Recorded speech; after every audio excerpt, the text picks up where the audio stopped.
everybody. So today is Monday and we're doing family movie night. Today I did my, I kind of switched things up and I changed it so that I could do the collaboration yesterday with Elsie Screen Talk. And I'm not doing Movie Monday this week. So anyway, we're talking family movie night, and this week we are going to be doing the film Pacific Rim. The reason why I wanted to do this movie is because I saw Transformers 5, and in my opinion, this film is a much better option for somebody that's interested in this kind of feel and in this kind of story. And so I wanted to talk about this for Family Movie Night. Pacific Rim is kind of the meshing of a monster movie and a Transformers movie, but I think it does it really well, and directed by Guillermo del Toro, who has a great sort of artistry to him, and he's one of our sort of our tour directors, and it's really interesting that he would kind of take on this kind of project. It seems more of like something that a director, more of a kind of populist type director would do.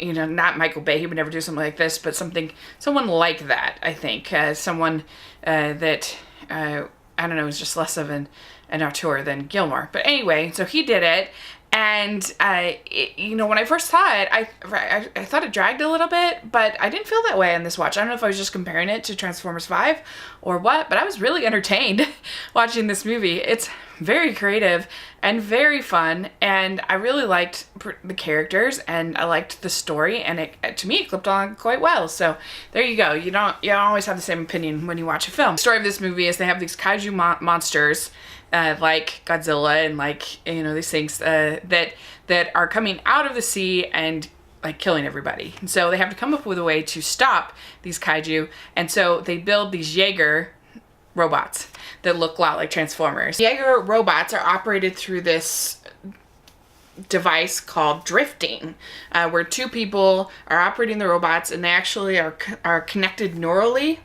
and there's a certain point where they also are able to connect with the kaiju. Hunnam playing the lead pilot. At the very beginning, his brother is with him, but then his brother dies, and so he's very sad, obviously, but he wants to leave the program. He doesn't want to be involved, but he kind of gets roped into it after so many of these Jaegers are losing to the kaiju, and they just keep coming more and more and more and more. They find out that there's this portal, and that there is Idris Elba plays this guy named Pentecost, who is this sergeant that is sort of running the 4 remaining Jaegers, and his adopted daughter is this Chinese woman, Kumori.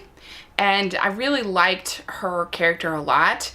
She was orphaned by a kaiju attack, and she has this very traumatic memory of this experience. And of course, that is where she met Sergeant the Idris Elba character, and he became her father. And so Pentecost is very protective of his daughter, and as Raleigh, the Charlie Hunnam character, as he comes to realize what's going on and realize what Mako Mori has been experiencing. They also have this scientist who is played by Charlie Day, and he's trying to get down to the core of what the kaiju are, their DNA and everything. And he also meets Ron Perlman, plays this sort of black market organ seller of the kaiju organs, and so he gets involved. He's really funny. So you've got all these different characters, and you've got these big battle scenes between the kaiju and the Jaegers, and it's all just really fun, really enjoyable, and it's interesting. It's just way more palatable than a Transformers movie, in my opinion.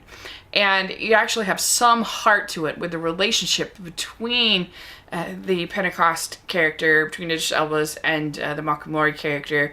Between them, you have the Raleigh losing his brother. You have that emotion. You just have real emotion and heart and things. So I think that makes it way better. The real downside I have to Pacific Rim is that I wish that some of the battle sequences weren't all in the rain, in the dark. It becomes a little bit hard to see what's going on sometimes. That it would have been nice to have mixed it up a little bit. To have some, you know, some during the day, some during, and mixed it up so that you could really see and get to know who all these different Jaegers and Kaiju are.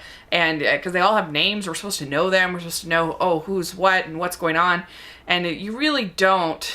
You really don't. And it's just hard to tell what's happening sometimes. And then also, I did think that Charlie Day's character was a little annoying. He shrieks a lot, he freaks out a lot, and that wasn't my favorite. It's highly entertaining. I think it's got a little bit of everything, and the whole family will enjoy it. It's got a little bit of profanity and obviously some like monster violence, I guess. But I don't see any problem with watching this as a family. I think, like I said, boys will love it, and I think that the entire family will really enjoy it. So that's my review of Pacific Rim. Let me know what you think of this film. Are you excited for Pacific Rim 2? It's not going to be directed by Guillermo del Toro, but hopefully it will still be a good, worthy sequel to this film. So let me know what you think, and thanks so much. Please subscribe to my channel, and I'll talk to you later. Bye!